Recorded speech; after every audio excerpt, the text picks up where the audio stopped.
আপোনালোকে বাৰু গুৱাহাটী মহানগৰীত হৈ যোৱা ধৰ্ষণ কাণ্ডটোৰ বিষয়ে শুনিছে নে নাই শুনা? 9জন যুৱকে মিলি এগৰাকী মহিলাৰ সৈতে দলবদ্ধ ধৰ্ষণ কৰে। আপোনালোকে এই খবৰটো বাৰু ইতিমধ্যে শুনিলে নে নাই শুনা কমেণ্ট এটা কৰি জনাব। 7জন হিন্দু যুৱকে মিলি এগৰাকী যুৱতীক দলবদ্ধ ধৰ্ষণ কৰে। বৰ্তমান সময়ত 6জনকৈ যুৱকক আটক কৰিবলৈ সক্ষম হৈছে গড়চুকৰ আৰক্ষীয়ে। এতিয়া তেওঁলোকৰ ব্যৱস্থা কি হ'ব, তেওঁলোকৰ শাস্তি কি হ'ব, সেইবিলাক আমি ভৱিষ্যতলৈ গম পাম। সেইবিলাক আমি আইনৰ হাতত এৰি দিলোঁ।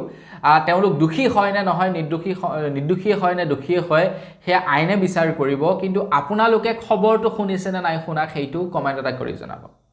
তো বন্ধু বান্ধৱীসকল, যদি খবৰটো আপোনালোকে এতিয়ালৈকে শুনা নাই বা আৰু অকণমান যদি আপোনালোকে ইনফৰমেশ্যন ল'ব বিচাৰে, ভিডিঅ'টো সম্পূৰ্ণকৈ চাওক। তো মই শ্ৰী প্ৰাঞ্জল গগৈ, আপোনালোকে চাই আছে আপোন শ্বৰ্টছ। আহক আৰম্ভ কৰোঁ আজিৰ ভিডিঅ'। আগবাইছোঁ খবৰটোৰ ফালে। গুৱাহাটী মহানগৰীৰ গড়চুকত 9জন যুৱকে মিলি, 9জন হিন্দু যুৱকে মিলি এগৰাকী যুৱতীৰ সৈতে দলবদ্ধ ধৰ্ষণ কৰে। তেওঁলোকে ধৰ্ষণ কৰি সেই ভিডিঅ' ৰেকৰ্ডিং কৰে আৰু সেই ভিডিঅ'টো ফেচবুকত এৰি দিয়ে। এই যুৱতীগৰাকীৰ ভিডিঅ'টো তেওঁলোকে ফেচবুকত এৰি দিয়ে। যুৱককেইজন হিন্দু আছিলে। যুৱককেইজনৰ নামটো প্ৰথমে মই আপোনালোকক জনাই দিওঁ।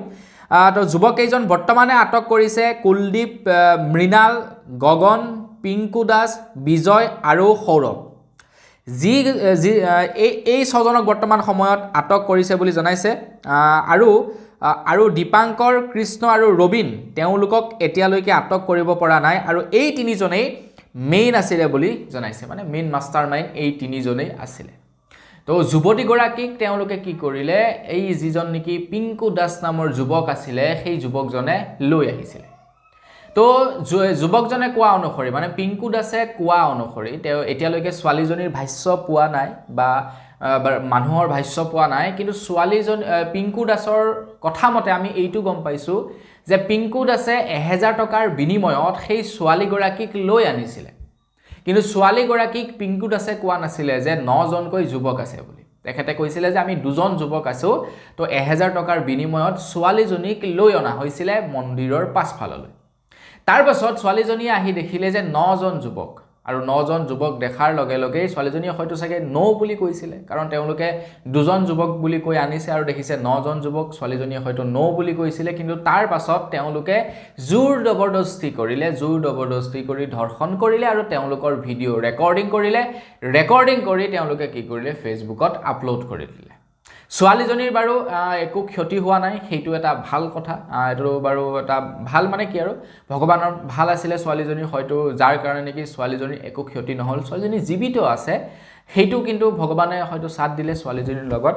ছোৱালীজনী কোৱা অনুসৰি, মানে পিংকু দাসে কোৱা অনুসৰি, যিহেতু পইচাৰ বিনিময়ত আনিছিলে, গতিকে আমি ইনডাইৰেক্টলি ক'ব পাৰোঁ তেখেত এগৰাকী কি হয়। আপোনালোকে হয়তো নিশ্চয় গম পাইছে যে ছোৱালীগৰাকী কি হয়। এতিয়া ছোৱালীজনীৰ ভাষ্য পোৱাৰ লগে লগেহে আমি গম পাম প্ৰকৃততে ছোৱালীজনী কি হয়। গতিকে আমি এতিয়াই কনফেশ্যন দিব নোৱাৰোঁ যে ছোৱালীজনী এইটো আছিলে কাৰণে আহিলে এইটো এনেকুৱা হ'ল বুলি।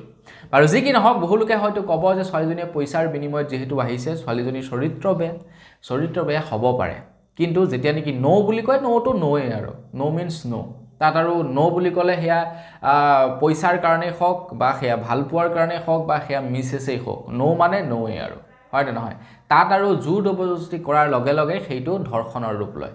আপুনি আপোনাৰ পত্নীকো যদি জোৰ জবৰদস্তি কৰে, সেইটোও ধৰ্ষণৰ ৰূপ ল'ব, সেইটোকো ধৰ্ষণ বুলি ক'ব। আপোনাৰ প্ৰেমিকাকো যদি আপোনালোকে জোৰ জবৰদস্তি কৰে, সেইটোকো ধৰ্ষণ বুলি ক'ব।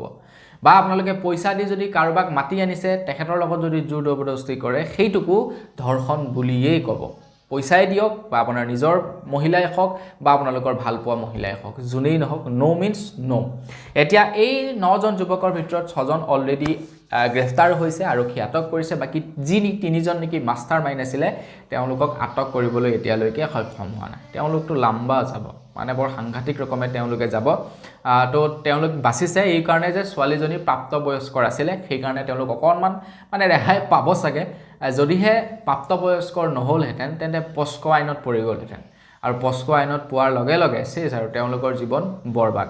এতিয়া হিন্দু বুলি শব্দটো মই এইকাৰণে উচ্চাৰণ কৰিলোঁ, আমি দৰাচলতে যেতিয়া নেকি এজন মুছলমানে এনেকুৱা ধৰণৰ কাম কাজবিলাক কৰে আমি মুছলমান সমাজক বিৰাট ক্ৰিটিচাইজ কৰোঁ এই যে মিয়াবিলাক এনেকুৱা তো সিহঁতে এইবিলাক কৰিবই মিয়া হয় মিয়াবিলাকক এইটো কৰিব লাগে সেইটো কৰিব লাগে মিয়া এইবিলাক তেওঁলোকৰ মানে তেওঁলোকৰ জাতিতেই আছে আমি এনেকুৱা ধৰণৰ আমি ক্ৰিটিচাইজ কৰোঁ মুছলমানসকলক এতিয়া চাওঁ কিমানজনে ক্ৰিটিচাইজ কৰে এওঁলোকক সেইটোহে ডাঙৰ কথা মই কিন্তু কৰি দিলোঁ অলৰেডি আপুনি কৰে নে নকৰে সেইটো আপোনাৰ ওপৰত ডিপেণ্ড কৰে মোৰ কথাটো হৈ গ'ল অপৰাধী সদায় অপৰাধীক কেতিয়াও ধৰ্মৰ চকুৰে চাব নালাগে এইজন বোলে হিন্দু তাক অকণমান ৰেহাই দিওঁ সেইজন বোলে মুছলিম তাক অকণমান বেছিকৈ ধৰোঁ সেইটো কেতিয়াও ধৰ্মৰ ভিত্তিত অপৰাধীৰ লগত হ'ব নালাগে সদায় অপৰাধীৰ চকুৰে চাব লাগে সেয়া মুছলিমেই হওক বা সেয়া হিন্দুৱেই হওক আৰু আৰক্ষীয়েও মোৰ মতে সেইটোৱেই কৰিব কিন্তু আমি জনসাধাৰণে এতিয়া কি কৰোঁ কৰিব লাগে আৰু তো বন্ধু বান্ধৱীসকল বছ আজিৰ ভিডিঅ'ত জনাবলগীয়া সৰু এটা ইনফৰমেশ্যন ইমানে আছিলে জানি কেনেকুৱা লাগিলে কমেণ্ট এটা কৰি জনাব আগত গম পাইছিলে নাই পোৱা সেইটোও জনাব